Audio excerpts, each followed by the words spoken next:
I'll just start with giving a little opening to the session this afternoon. It's the Tyfu Cymru follow-up Q&A with Charles Dowding. We're absolutely thrilled to have him with us this afternoon. It is a webinar, so you'll automatically be muted and you won't see any of the other participants. So if you're used to coming on to one of our power hours and seeing everybody, it's a bit different. You'll literally see Charles and Debbie talking through the Q&As for the next hour. The session will be about an hour long, depending on how many questions we have. But if we try and keep it to an hour-ish, that would be great. We do have some questions that have been sent in advance. We've noted those. Debbie's got those, and we'll put them to Charles throughout the next hour. If you have any questions, please put them in the Q&A box at the bottom of your screen. And you'll also see on your chat box, there's some house rules there, just how to go through the next hour. If you want to look at our website or anything, all the information will be information in the chat box, Q&As to Charles in the Q&A box. So when you submit a question, Debbie will read it out and put it to Charles, and we'll go from there. It will be recorded. It will be available through the Tyfu Cymru Knowledge Hub, so it will be free access after the session. So if you feel that you've missed any kind of really interesting nuggets, it's there to go back to. And finally, just a bit about the project really. The Tyfu Cymru project supports Welsh commercial growers through 100% funded training and business development. It's a great offer in Wales. We have a great programme of training coming up online, and hopefully when we get back to some sort of normality, face-to-face and on farm and out and about and seeing all you growers. If you want to find out more, please feel free to look at tyfucymru.co.uk. And I think that's my bit over, Debbie. So Debbie Hanley is, you may recognise her from the video webinar that we did, was it last week? And Debbie is going to host and facilitate the session with Charles today. So I'll hand over to Debbie. Thank you. Thanks, Alice. Hi, everybody. Afternoon. Hope you've all had your lunch and you're ready and able to start asking questions. Just as a brief overview, we know Charles is a leading authority on no-dig and intensive cropping, and we're absolutely delighted to have him back for this live question and answer session. It gives you the opportunity to ask your questions following the pre-recorded webinar last week, and we've got quite a lot of people with us today. We've got over 50 of you joined us, so we're absolutely thrilled that so many of you found the webinar last week so interesting. I've got a couple of questions that I'm going to start off with, just to kick us off, but just to reiterate, your questions to go into the Q&A box, which is at the bottom of your screen. If you hover your mouse, it will bring up the Q&A box. So if you put them in there, then I will read them to Charles. But just to start off with, hi Charles and welcome. Hi, Debbie, thank you. We're absolutely delighted to have you back with us again. Thanks for joining us. Pleasure. I'm going to kick off straight away because we've got so many people and I'm sure we'll have unlimited questions. So just one of the ones that we've had in advance. So Justine has asked, I have used the no-dig method since listening to your presentation at the Flowers from the Farm conference in Edinburgh with huge success. However, I'm still having trouble with bindweed and ground elder coming up in some of the beds. Is there a way to tackle these weeds short of trying to dig them out? Okay, I'm trying to remember when that conference was. I think it's about 3 years ago. So I'm guessing that you've had 2 seasons, Justine, doing no dig. And yeah, these weeds are persistent. There's no doubt about that. But don't be disheartened because you are weakening them all the time. Part of it is about being thorough and weed mulching paths as well as beds. You know, it would be much easier if I could see exactly what your setup is. But if you're not mulching 100% of your area, of your cropping area, then you can have, you know, just a few surviving and then they creep back in, basically. And when I arrived here, there was a lot of bindweed up the far end of Homemaker's Garden beyond my greenhouse. And with not only the initial mulching, but subsequent follow-up. And it did wear me down a bit, actually. I made a note in my diary, which I only discovered recently, and it said, God, this is getting me down. You know, I'd actually forgotten how I got a bit despondent with it, and those weeds just kept coming back. But by the end of the second summer, wow, just that bindweed stopped growing, literally, and it's not there anymore. But I was pulling it from paths and beds everywhere, 100%. And what you've got to bear in mind is just how those roots are not invulnerable and limitless and invincible. They are not. They can be eradicated completely. And I urge any growers to set that as your goal, 100% total eradication, because of the time it will save you eventually. And if you leave only little corners, you know, it'll come back, they'll come back to bite you. So just be as thorough as you can, that's all I can say, and have faith. Brilliant, thank you. So our next question is from Callum. Hi Callum, thanks for an inspiring talk. You mentioned the relatively low price of vegetables in the context of making a living. Given the expectation of straitened economic times and the dominance of the supermarkets, do you think it's realistically possible to encourage the majority of people to embrace higher prices? Oh yeah, it's a really good question. That one is really difficult because changing people's behaviour is not easy, and it's embedded, I think, in UK British culture, Welsh, you know, same as here. Basically, the vegetables food should not be expensive, and I'm just amazed when I go to Germany and Europe and see how much more expensive it is there, and people are happily paying it. So I don't know really. All I can say is you've got to add value, you know, and so the direct selling is one. I sell some vegetables to the local shops, and that really barely pays for doing. And the salad bags, obviously, that's another one because it's big added value. And beyond that, just be as creative as possible. I think, you know, where you will succeed the most is where you get good at marketing as much as growing. I think that's a fair comment. Or adding value, maybe. Yeah, talking to the customers, explaining, but like I say, it's still not easy. They don't get it. You know, they just think you sow the seed, it comes up and it jumps in a box, sort of thing. And unless they've actually done it, I don't know, there's a way around it. And that's where CSAs can be good, I think, where people do get involved and help out a bit. And I did read a comment once from somebody who'd done that, and she said, I used to think these boxes were expensive. Now I realise how much work is involved. I really don't anymore. Thank you. Our next question is from James. Hi James, good to have you back on. Hi Charles, we've struggled a lot with cabbage root fly this year. Our bird population keeps the butterflies at bay, so prefer using covers as little as possible. Just wondered if there's any other way of keeping the root fly problem down. Root fly, is this specifically root fly question? Sorry, I didn't get that. Cabbage root fly. Cabbage root fly, it's endemic, isn't it? And in a dry spring like we've had, the damage is worse. I think it's rather like lettuce root aphid, and a lot of these root pests, they're always there, more or less, and they're more obvious when there's, for example, dry periods, so the plant's struggling a bit to put out new roots.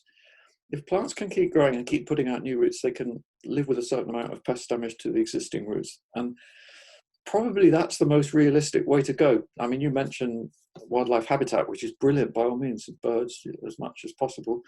But another way of looking at this whole pest thing is how, you know, nature doesn't do zero of anything. There's always going to be some pests in order for them to be some predators. So we have to live with, rather like we have to live with customers paying low prices, we've got to live with pests eating our crops as long as we can keep it manageable. And so it's like my advice for the aphids, actually, watering as much as possible is a really big help, because it means plants can just grow through it more easily. And links to the no-dig, because you're giving them a vibrant, healthy soil where they've got strong potential for healthy growth. And use of compost mulch, well, any mulch to some extent, but in our climate generally, compost mulch, you know, that helps plant roots to stay vibrant and healthy. Great, thank you. Our next question from Sarah. Hi Sarah, good to have you on. As a flower farmer, can you give me advice on how no-dig could work for flower growing? Okay, that's interesting. Yeah, because there's a bit of a perception out there that no-dig's not good for flowers, or using heavy compost mulches is not good for flowers because of that would make too many nutrients. And that links into a big topic, and it's one of my bugbears, because I feel it confuses so many people, this understanding that it's a very nutrient-based way of looking at crop growth. And it comes from the fertilizer industry, in my opinion, you know, mainly people trying to sell us stuff. and they've somehow managed to thread through a lot of the organic movement this is very much my opinion, by the way, and other people might disagree, but I think there's too much emphasis on that side of things. So for flowers, a very similar approach to if you're growing vegetables. And a nice example I can give you is a lady called Jo Wright, who runs Organic Blooms at Yate, which is near Bristol.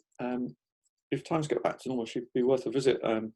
She's a lovely lady, and she took on, I was giving her some advice about 4 years ago, 3 or 4 years ago, and she took on a big field of stubble. It had been chemically grown wheat, whatever. There were quite a few weeds there. 4 acres, and she mulched it with green waste compost and turned it into a flower field. She works with mentally disadvantaged people, and that's her labour force, if you like. But they did a fantastic job. They got this huge number of flowers, weed-free. You know, she created a weed-free field out of a weedy stubble field, basically just using mulches, cardboard and compost. And she was really enthusing about it afterwards. So that was a nice example.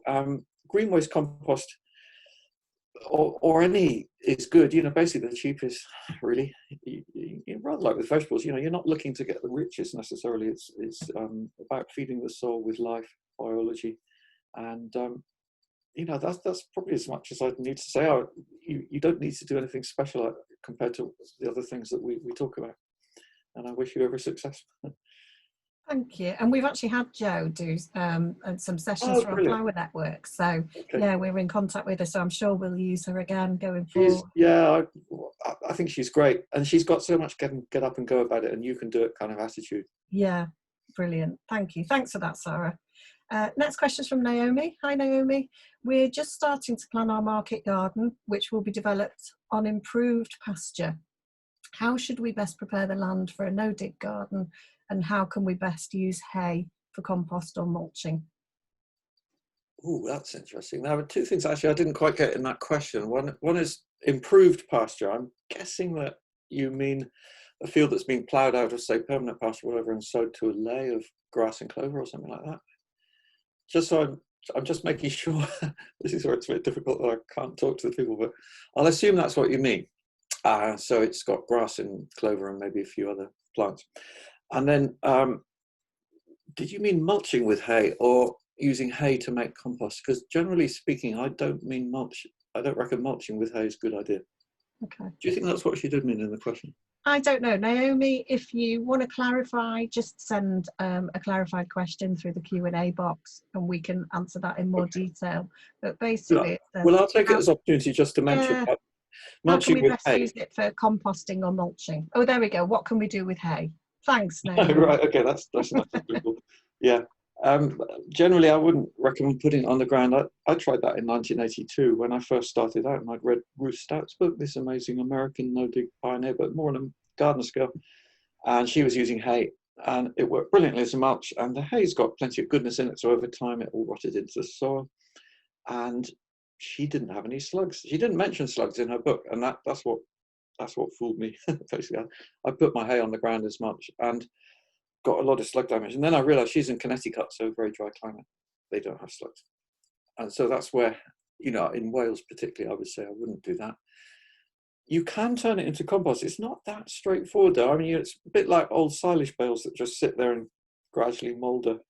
It will go to compost in the end. And by the time it's halfway to compost, you could use it, I reckon, because it's more fibrous. It's not really like hay anymore, and it wouldn't be perfect compost either, but that wouldn't be so much of a slug habitat. But you'll still have the weed seed issue. You know, that's something to be where it depends how it's been made. So make sure you know how the hay has been made. I mean, supposing a hay bale has been cut and made from what you call an improved pasture, it probably won't have that many weed seeds in, because often, say, the ryegrass and clover is cut before they're seeding, so that'd be fine.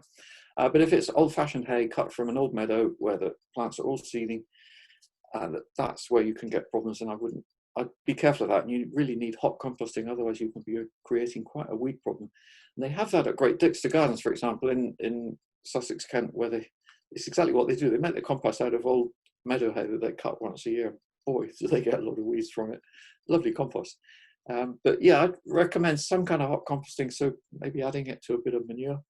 And in terms of the fresh horse manure would be good if you can get it aminoparallel free. The mulching, the improved pasture, it shouldn't be too difficult. You know, this is where I have to hesitate a bit though, because is it gardening scale, farming scale? you know, gardening scale cardboard compost, but you can't really cardboard an acre. It's time and everything like that. So that's where what the Americans call a tart, a big sheet of polythene. Warmly recommend that, and particularly if you could get it on, preferably when the soil is damp. Not so ideal now.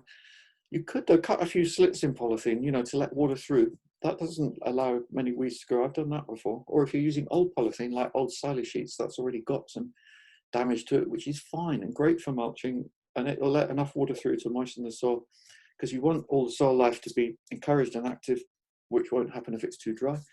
And then keep the polythene on for, you know, say until Christmas. Then you could take it off and shape up your beds, adding compost and some wood chip and pass that. That's a rough outline. Brilliant. I've actually got a question here that was sent in advance, and it links a bit to what you've just been saying, so I'll ask you it now. It's from Esther.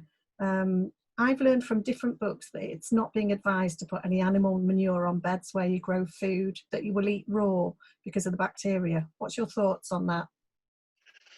Oh, yeah, well, thank you for asking that, because I'd love the chance to reply, basically. Again, you know, I am a bit of a conspiracy theorist. That for me comes straight from the chemical fertilizer industry, because they can claim that their nutrient supply is, biology free, which is really bad, actually. But it's heaping a load of unfair blame on the bacteria in. No grower is going to put fresh manure on the ground. You know, that's the first thing to say. If you're doing that, that's not a good idea. But, you know, who would do that? Who would take a fresh cow pat and put it around their lettuce, kind of thing? You know, that's ludicrous. And that's kind of what they're suggesting or implying when people say that. And it's lack of clarity about what manure is. And for one thing, I would say manure, for us growers and gardeners, whenever we talk about manure or use that word, it's basically compost, because it's aged and it's turned into something more dark and crumbly. It won't be perfect, but still lumpy, but that's fine. And that's great for soil, and there will be bacteria in there. But, you know, then we come to the other part of the question. They're not harmful bacteria, they're good bacteria. You know, this classic thing, soil is just full of bacteria, fungi, everything under the sun. And now we're realizing that actually most of that is good for us.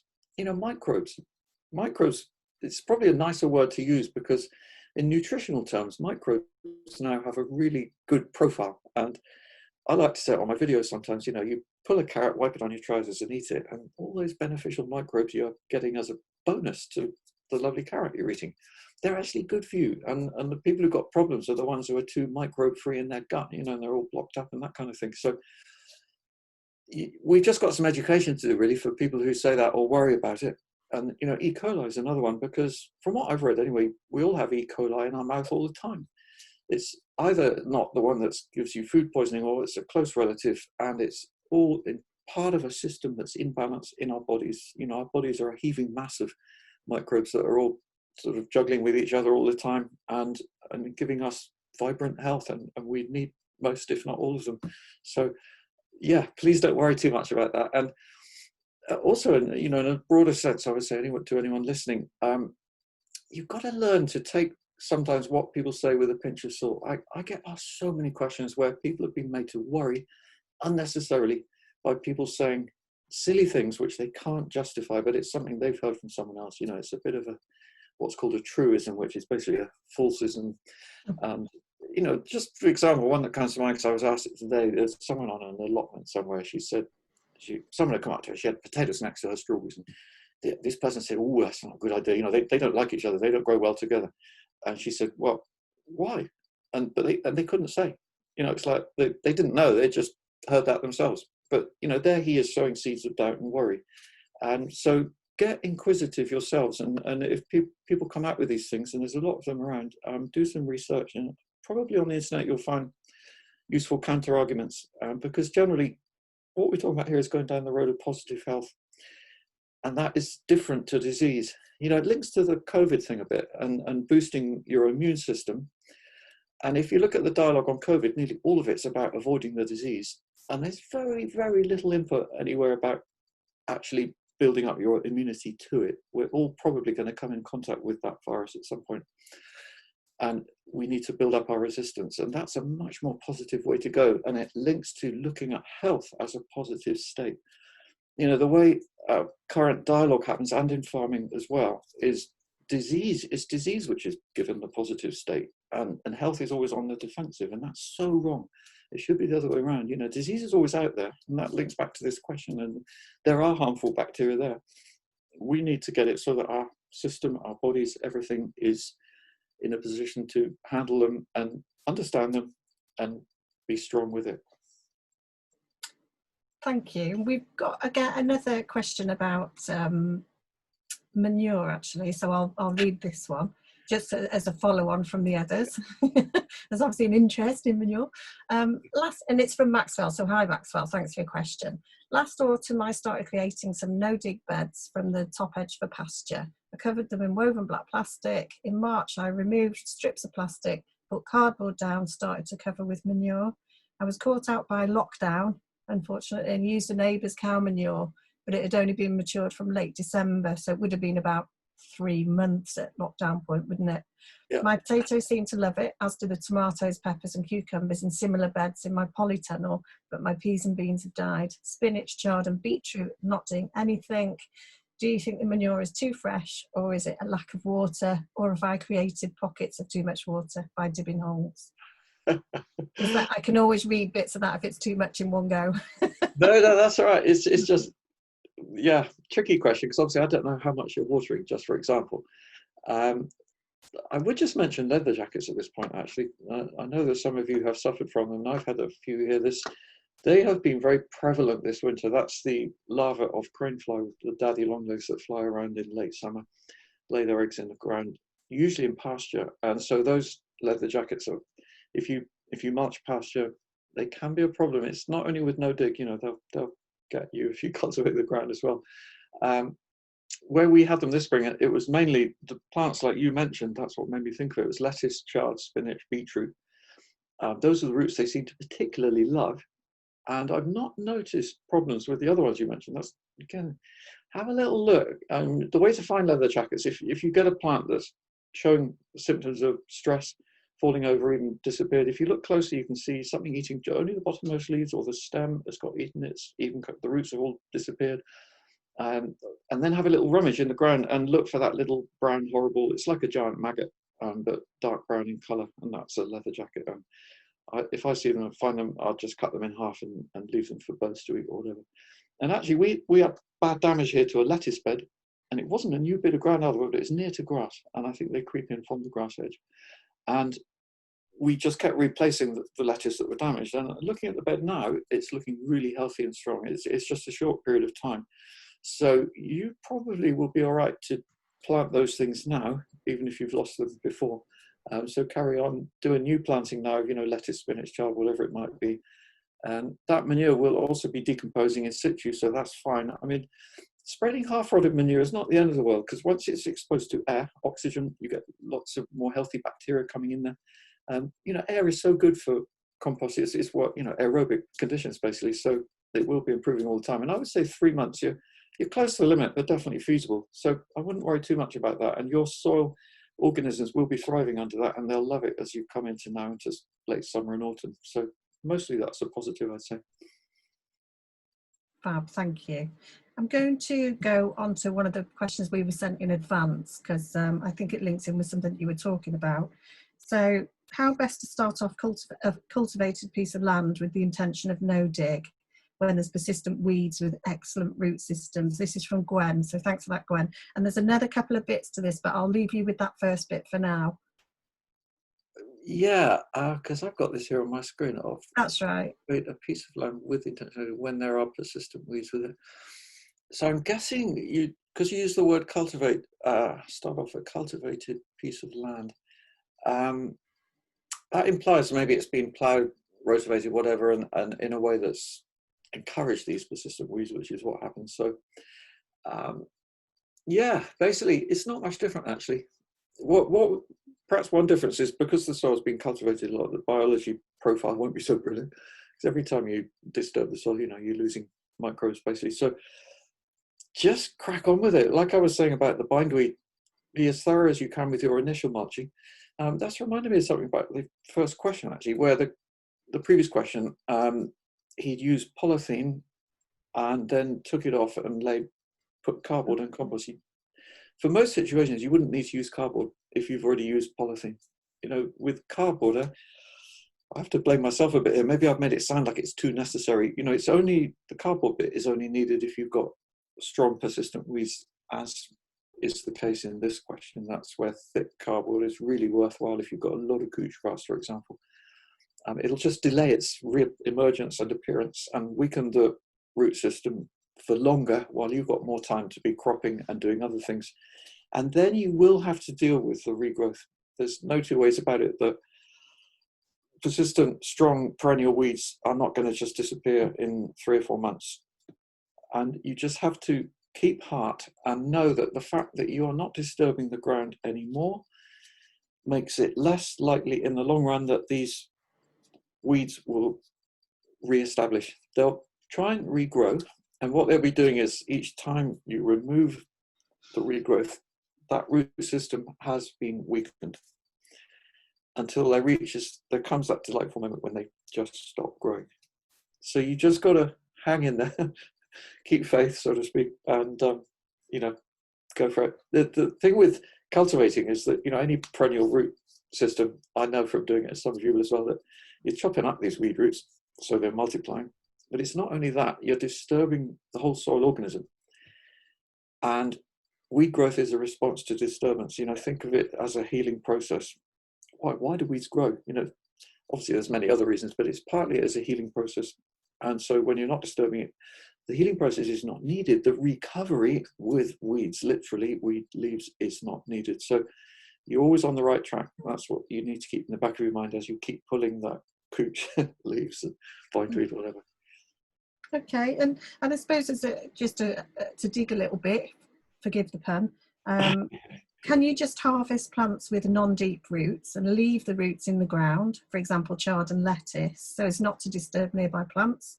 And does this return the nutrients to the soil? Fascinating. I always find it so interesting how people phrase their questions, because it shows where they're coming from in terms of the understanding or what they've been taught. And that one using the word nutrients, you know, I wouldn't think of it in those terms personally. And I think with no dig, you know, always you're looking more at the biology and microbes. And going back to Elaine Ingham's amazing comment, you know, the lady of the soil food web, where she's saying that every soil in the world has enough nutrients. It's just a question of mobilizing the biology that they become available to plant roots. So with this question, the way I would phrase my answer is, I'm not so worried about the nutrients returning, more to disturb the soil as little as possible, to disturb the microbes in there as little as possible. So with lettuce, for example, if you twist, I always rotate rather than pull, and the rotation snaps off most of the roots, and all the small roots stay in there. So with that, you've achieved two things. One is the small roots are there as food for microorganisms, and the soil is not disturbed, so they can all carry on busily with their work. So, you know, again, it's a win-win, and it's a nice thing to have in mind as you are clearing any plants. Twist, rotate as much as possible. Occasionally with large brassicas, it's unavoidable that you get a bit of soil disturbance. Or even harvesting garlic, for example, just recently. And what I always advocate then is to walk on the soil afterwards to firm it back down. You know, firm is good. I have to say that quite a lot, because I think there's been too much education, for want of a better word, going in the other direction, that soil needs to be loose for roots. You know, firm is what we want. So twist and disturb as little as possible, and then firm the soil back down. I think that's answered. Has that answered both bits of the question? Yeah, it's answered the first two bits. Well, do you know what? Going on from that, because you're talking about firming soil down, there's a question from Anthea. Hi, Anthea, from our Flowers Network. Is there any advice for avoiding compaction on day soil, apart from heavy mulching? Thank you, Anthea. Yeah, I mean, that's linking brilliantly, actually, because it comes back to a bit like the word manure and terms, language, and what do we mean in this case by compaction. And for me, that's a majorly overused word, and it's often used when actually all that's happening is that soil is naturally firm or hard, and that is not the same as compact. If we keep the word compact, the description compact for soil that's damaged, you know, that's really what it should be used for, and that's what's being implied when people worry about compaction. It's soil that's been damaged by excess pressure in very wet conditions, which has squashed out the life and air to the extent that it can't get easily back in there. It will over time, but that's compaction. And some of us will have seen it, some might not. I've definitely seen it in a few clay soils. And one way you recognize it is smell, actually. It's sort of swamp-like smell coming from your soil because it's anaerobic and it's sulfur-like. And you'll see pockets of grey and orange and unnatural, not friendly colours in your soil, not lovely dark colours anyway. So it could well be that you're worrying about something that's not happening or not need to be worried about. Like at the moment, soil is hard because it's dry. It's here, certainly. And when I first started growing, in my first year of growing, I worried about that because I didn't understand all this. And this guy, I hadn't opened it actually in Visitor, and he came up and said, "I'm really disappointed in your soil. It's so hard." I was flummoxed, and I didn't, I felt bad. And I'm letting him down, But actually, all it was, looking back on it, had been a dry summer. As soon as it rained, it all got soft again. So, generally speaking, I would say with clay soil, even. Just be careful not to go on it with machinery. Obviously, probably things you know already, when it's very wet. But in normal conditions, even footfall, with no dig, I do recommend even pathways that you mulch. I think that's important because that will reduce the pressure. So that's where wood chips are good, or any kind of mulch on path soil. For one reason, it spreads the load, and so there's not so much kilograms per square meter going down with each the sole of each foot, that kind of thing. It spreads it horizontally as well. Any surface mulch will do that. The other one is it's feeding soil microbes, and the more soil microbes you've got in there, the more activity in the soil, the more they can keep it aerated and structured, and so that will also reduce possible compaction. So it's something to bear in mind for sure, but only in very limited conditions at certain times a year, and you can mitigate it. You certainly don't need to broad fork unless you've inherited a real terrible problem, but otherwise you are absolutely fine. Thank you. Got a question from Liz. Hi Liz from Eat Your Greens, good to have you on. Hi Charles, really enjoying this, loving it. First question, how to get rid of couch grass? Oh, well, I kind of feel I've covered that one really, but it's just that thing of being totally persistent and thorough and making sure that you mulch paths as well as beds, the whole area. The methods that have been described even in this Q&A session so far, cover with polythene in late autumn or even from now if it's moist, and exclude light. Really the key with all perennial weed, getting rid of all of them, is light exclusion. Think of it like that. So they haven't got any possibility to regrow, and then if they do appear at the surface, keep pulling. That's it. Great, thank you. And our next one from Callum. Hi Callum, thanks for your questions and keep them coming. Climate change, more erratic weather. Are you planning to make any changes to your systems in the next 10 years or retirement? Thank you. Yeah, that's an interesting one because climate change, it's so variable, isn't it? What we can all acknowledge there's a change going on in the climate, but one year it gives you a wet year, the next year it gives you a dry year. So it's not like you can plan for any one particular type of weather, which is what would be ideal if you knew. So basically, I would say you can't plan. You just got to keep going and sow and plant at the same time, and things average out generally over a whole year.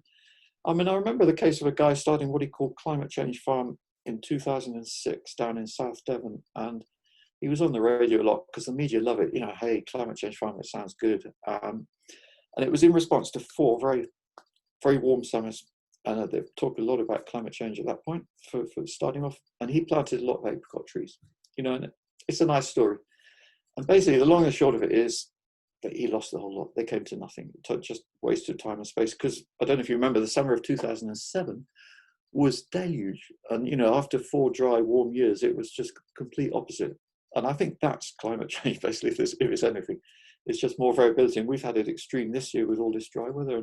But none of us know. It could still be a wet summer or a really wet autumn, or it might continue dry. So that's, I think, where no dig really helps, that it helps you average out and gives you best chance. I think it's the best you can say. And it doesn't mean that you don't need to water. I've been watering a lot here, but I still reckon I'd be watering a lot less than if I'd been cultivating the soil. Was that all a question, or there's another bit, I think? No, that was that one. We have got another one which was sent in advance, which I think links in actually, so I'll ask it now. Okay. It's that you explained about hardly doing any watering on your outside beds. What's the best watering regime in the polytunnel? Yeah. Well, I'll have to retract a bit on that, because I definitely have to be watering. I mean, this has been extreme this year. I think you've had it in Wales too. We had 3 millimeters in May. So yeah, but the beds I'm watering outside, and we do it by hand. It's not the most economic method, but I don't know what's a better way to do it. You know, we water the crops most in need, basically. And it's in the tunnel, similar. I have got an overhead system now, which is a bit revolutionary for me. I use to do the main watering at the moment until we got tomato blight risk, which in my book is not until very late June or early July, because the nights have got to be warmer. And for me, there are not blight spores around now. Whatever people might say, you know, again, there's a lot of money involved in putting out these blight warnings, and people want to sell fungicides. So I think they issue them too early and get people frightened again. But I carry on overhead watering until early July. Then from then on, we do it by hand, and I'm doing it twice a week on average. Like in weather like we've had this past week, when it's been often quite grey and not sunny, twice a week for me is plenty, but a thorough water. Whereas in the hot, dry weather we had in much of May, we were watering every 2 days, not every day. And not every plant every 2 days, but particularly new plantings, for example. So for me, watering is about the chance to engage with your plants. And, you know, again, it's maybe not the most efficient use of time, but that time you put into watering, you get back in other ways. You're spotting things. You always see something. You're learning something. You can side shoot your tomatoes while you're watering them. You know, all those kinds of correlations make it worthwhile, I feel. So just on that note, I had a very interesting question from a guy in California this week who's running a market garden there, no-till, green waste compost on top, and he said he's not getting the results. He particularly said he's watching my videos and he's really jealous. He's like, oh no, I don't get those results, same as you. And he's wondering why. And we pretty much worked it out. He's using drip lines in the compost, and the drip lines are just watering specific points so the plant can get enough water, but there's no water going on the compost. And his compost is sitting on the surface in a rather dry, dusty layer and not accessible to soil life below. And, you know, he kind of knew that. We both agreed that's almost certainly what it is, but how does he get around that? You know, he can't, it's too expensive to do general watering. So I think we just got to be grateful in our climate that actually it's pretty favourable for no-dig compost mulch system, and actually for most growing. The more I hear from the other parts of the world, the more grateful I am for the British weather, actually. there's always a positive to the British weather, isn't there? Totally, yeah. Okay, so it's kind of a follow-on from that. In part one of the webinar, you talk about no necessity to feed any plants during growth. What are your thoughts on giving a homemade comfrey feed to tomatoes? Okay, thanks for that. Yeah. Again, I'll illustrate this with the words in the question, you know, are important. I've said no necessity to feed. It doesn't mean for 1 minute that I'm saying it's not a good idea. Well, what I'm saying in that, when I say that, is to help people to see that, you know, there are jobs they don't have to do, because I see so many people worried that they've been told they have to feed their tomatoes, say, you know, and then they feel really bad if they don't, and oh my God, you know, what should I be doing? And for me, the understanding is that you'll still get lovely tomatoes, worthwhile and everything, if you don't feed them. If we just take tomatoes as an example, because I think that's the most common one with feeding and giving comfrey feed. But yeah, if you've got time to do it, time is a key thing as well, and spread this comfrey feed, it'll make a difference. It'll be positive and worthwhile. So go for it. And if you've got a lovely patch of comfrey there, or maybe a quicker way to do it actually is just lay the comfrey leaves on the ground as a surface mulch and keep them moist a bit, you know, rather like doing a seaweed mulch or something like that. And the goodness can go in that way. That's probably as effective and a lot less work and a lot less smell as well. So different ways of looking at it, and definitely not seeing out as a necessity there. Great. Okay, we've got a question come through the chat box. I'm going to read it out because I don't think we can get it into the Q&As. We've covered extra grass for kale planting, no dig beds. Is it important to make sure the grass has died, or can we be premature about removing the plastic sheet? We may also plant charred leaves and root veg, and I've been thinking about investing in a broad fork. is this essential for opening the soil during these summer months of hard ground to get roots to grow? Did we have a start point for when they put the tarp on? No, doesn't say. Okay. It's just that obviously that would depend how dead or half dead the grass is. But the understanding, well, the way I would say it is, if you can get enough compost on there, you could put 3 weeks so far. cardboard in. Sorry, Charles. This is Kate, and she says 3 weeks. So only 3 weeks. Yeah. Having said that, 3 weeks in summer is worth maybe 3 months in the middle of winter, because that, in these warm conditions, the grass in the darkness will have been trying to grow really fast, and it will have been exhausting its root system really quickly. And it could be that if you left it on for another 3 weeks, or maybe even now, the grass might be quite dead already, actually. Have a look, see what's going on under there. And if you see a lot of bright yellow leaves, that tells you that the roots are still quite vibrant and still trying to push up and grow grass, basically. But nonetheless, if you can get enough compost on there, which I would say would be minimum 4 inches in this case, because what you need is enough compost to slow down or totally prevent, probably more slow down, be a bit of subsequent weeding, the growth of the grass up, and get your crop established in that compost. Then that gives you, basically you could plant straight away. Don't wait. And it's better in some ways, because you'll then have something like kale grow really fast at this time, and it'll start to make even a crop cover, and its own roots will start to compete, for want of a better word, with the decaying grass below, and you've got more chance of achieving what you want, basically. Okay, and again, a question kind of slightly on from that, and from Justine. Hiya, Justine. If I'm establishing a small no-dig bed in a pasture field with ground elder, how wide a mulch do I need around the bed to prevent the ground elder from the pasture reaching the beds, assuming I can get it weed-free in 2 years? And she doesn't want to use the whole field at this stage. Okay, yeah, that's a good question. I would slightly answer that with a little question of my own, whether, or statement maybe, that I would definitely recommend mowing or keeping the edge tidy. But mowing weeds, grass, reduces the vigor of its root system. Another way to look at that is the incredible success of mob grazing, where grasses and weeds are allowed to grow strongly for a long time, and then they're grazed, and the animals eat the tips and tread most of that in. But what's happened when they're not being grazed for a long period of time is incredibly strong root system developing, which in the case of the mob grazing farmers is what they want. But you in your plot of vegetables, you don't want too strong a root system of grass and weeds around the edge, so keeping it mown will reduce its vigor and ability to root into your plot from the edge. So that's why here we mow the edges really tight, every 10 days or so, run the mower on not quite the lowest setting, and that my edging, I haven't got ground elder, I've got some couch grass, so we also use long handle shears a bit. But alternative would be certainly some kind of plastic mulch. I would say minimum 2 feet. Again, depending a bit on whether you are mowing beyond that. We'll say minimum 18 inches, 45 centimetres. That would be my stipulation. Okay, and I think that answers, Sarah, your second question, which is about, I have grass paths, would you suggest removing them? So from what you're saying, you don't necessarily need to remove them, just keep them low. Well, hang on a minute. Are we talking grass paths between beds or around the edge of a plot? Sarah, do you want to come back to us on that and let us know if it's around the edge or in between? And we can answer that one after. Going back to Callum, it's really interesting to hear your challenging conventional wisdom. Are rotations something you think are overrated? And are there any rotations that you always do adhere to? That's a nice one. Yeah, I like the way you phrase that. Thank you.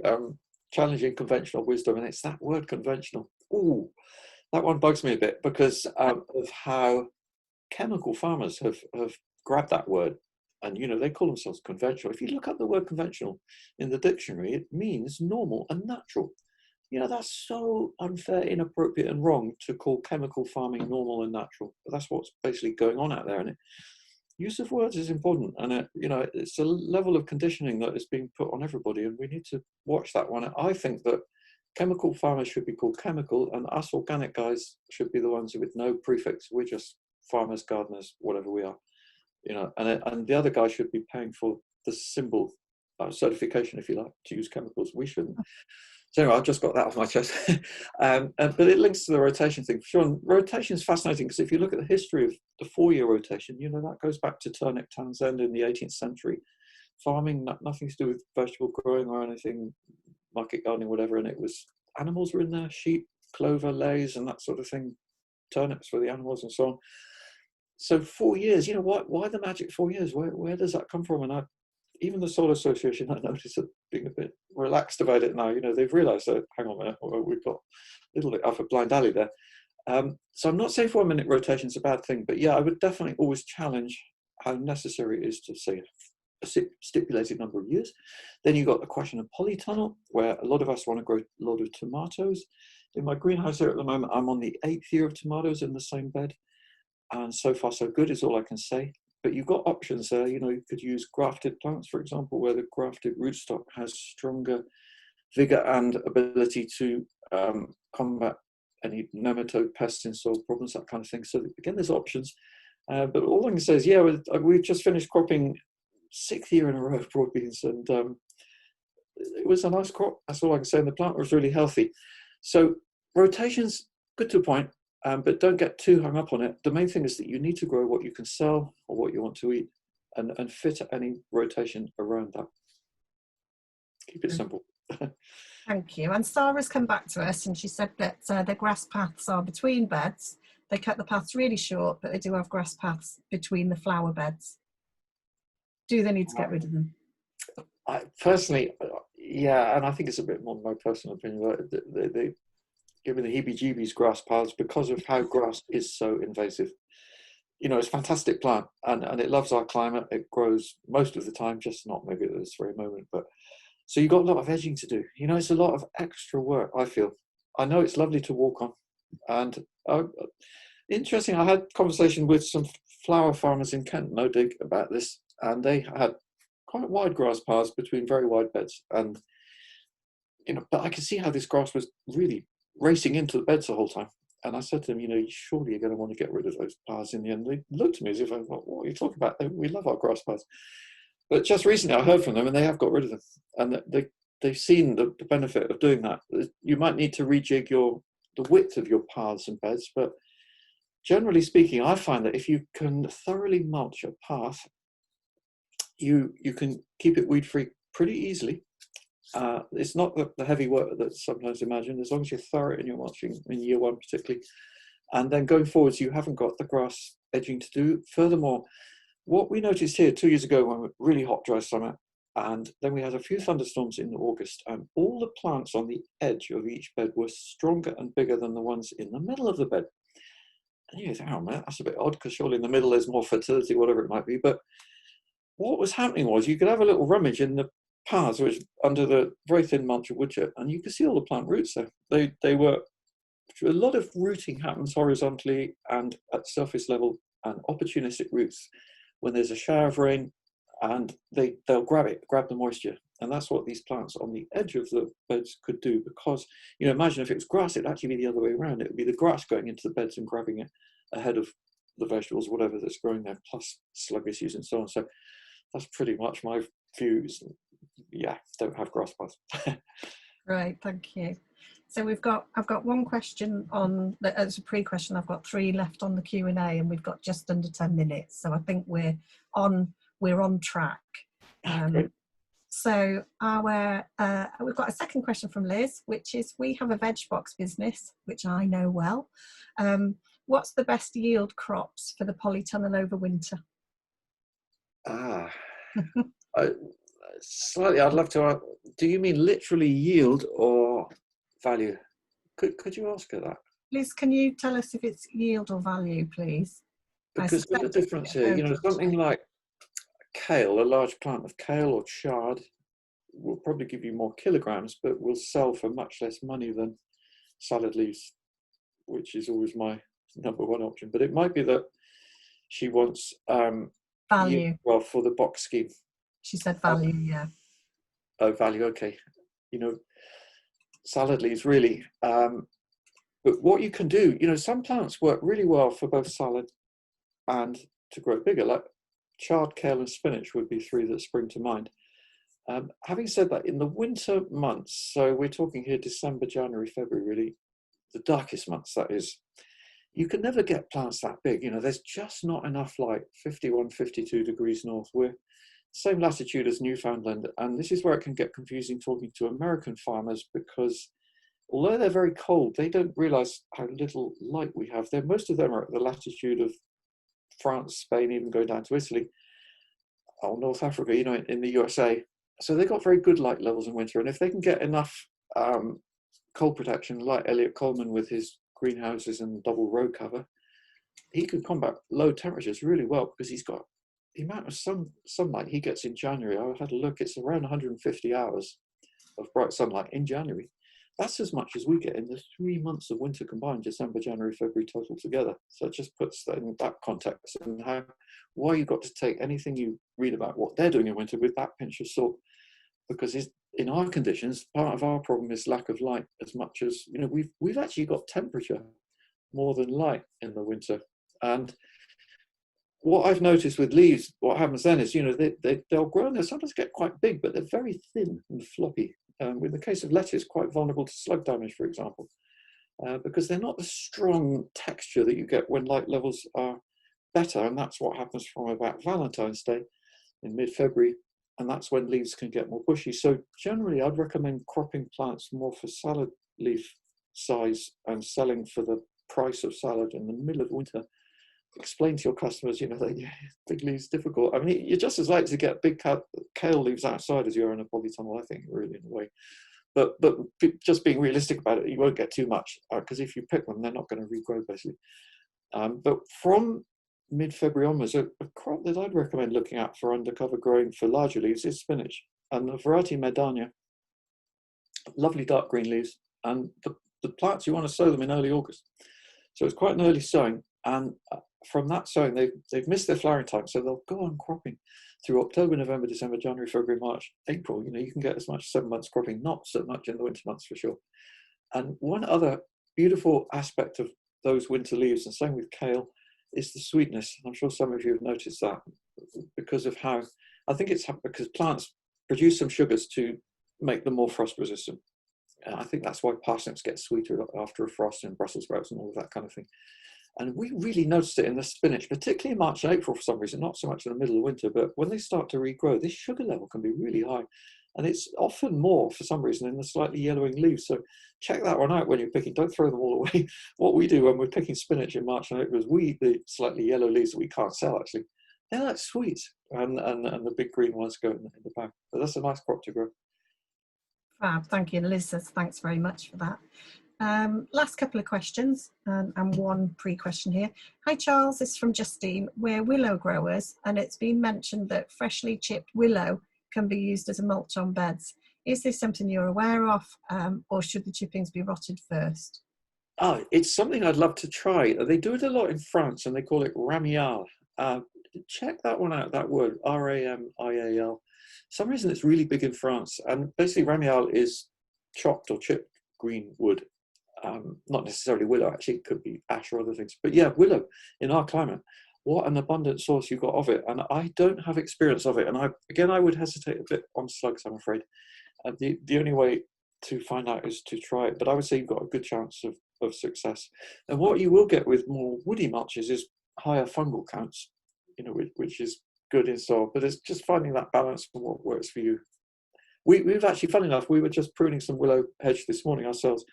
And then we run the lawnmower over it and put it in the compost heap, and that's another option. Brilliant, thank you. Last couple of questions, and we're with a couple of minutes left. So actually, I'm going to ask the pre-question because it was sent in before. What factors should be considered when deciding which plants will share growing space? Ooh, we haven't got long enough to really answer that. But very briefly, Charles. Well, the way I'd phrase that one is, it's often said that certain plants don't like other plants, and I just don't think that's true. Fennel's the classic one that people always quote, and I've grown fennel with lots of other things. They all get on really well. For me, it's about, will they coexist in terms of their moisture requirements? Like if you've got a courgette near to a spinach, then probably the courgette will take all the moisture and the spinach won't grow well. And then the other thing is shade and space needed.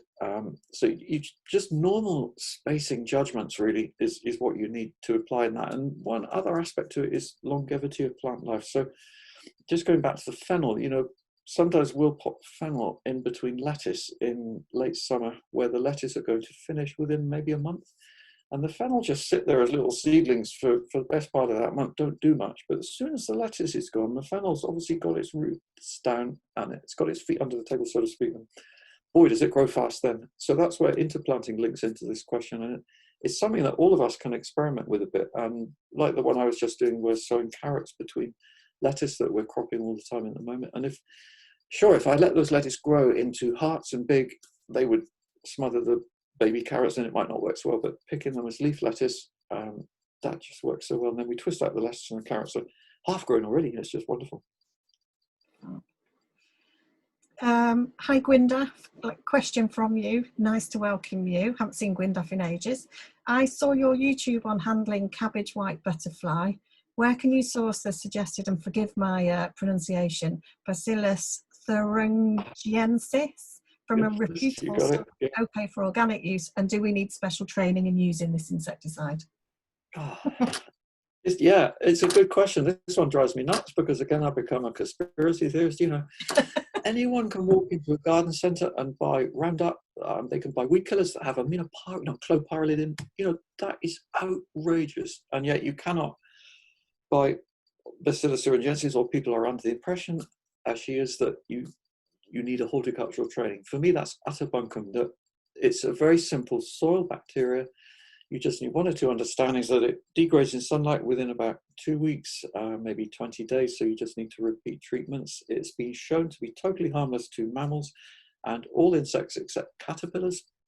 And that's what it does for it. It's to do with the level of acidity in their stomachs. For some reason, caterpillars have a different level of acidity to every other creature on Earth or something, and it interferes with only caterpillar digestion, but not anybody else. So for me, it's totally safe. I just do not get that worry. But I feel that that's being given us by pesticide manufacturers. You know, it's just want to divert us from something that's totally normal, really natural. It's a soil bacteria, and if any of you can manage to buy it, it's got really difficult, which is really maddening.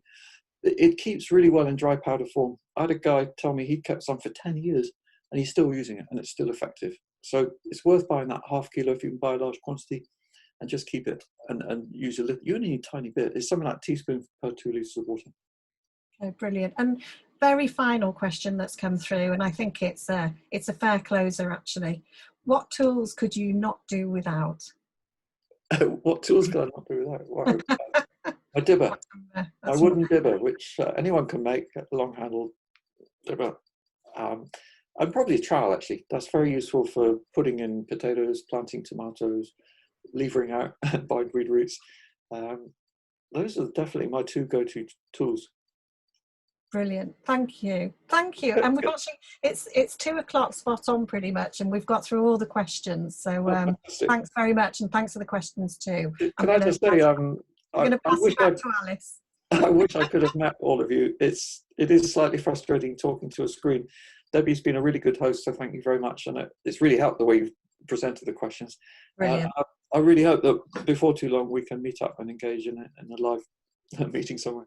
Let's hope so. Well, I know, Charles, we had potentially a face-to-face event set up with you before all this crisis kicked off. So I do hope we can perhaps revisit that again when we return to as we move through the crisis. So it'd be great to meet you face to face, and I'm sure the people that have joined us today would be first in the queue to come to that event. Thank you. So it was fantastic. Thank you so much. The timing's spot on, guys. That's like pro. We're a well-oiled machine, aren't we, Charles? Brilliant. Yeah, well, clearly. Well, It's no big, you know, it just flows. It's normal and natural. Good. Yeah. Well, thank you both. Thank you. And I omitted to say at the top of the webinar that Debbie runs our vegetable and Welsh cut flower network. She coordinates that network. So she's the ideal person to facilitate these sessions. So thank you, Debbie. Very professionally done. It was great, and it just really helped the flow of the session. And thank you, Charles, again for joining us and taking the time. I'm sure if they could all give you a big round of applause, I'm sure you could hear them right now. Maybe they are in their living rooms, I don't know, from their polytunnels and sheds and their barns. I hope so. So just to round up, really, if you want to find anything more about Tyfu Cymru, please do go onto our website, tyfucymru.co.uk. You'll find a wealth of information there under our Knowledge Hub. This webinar will be uploaded onto our Knowledge Hub so you can access that. But any queries, of course, get in touch.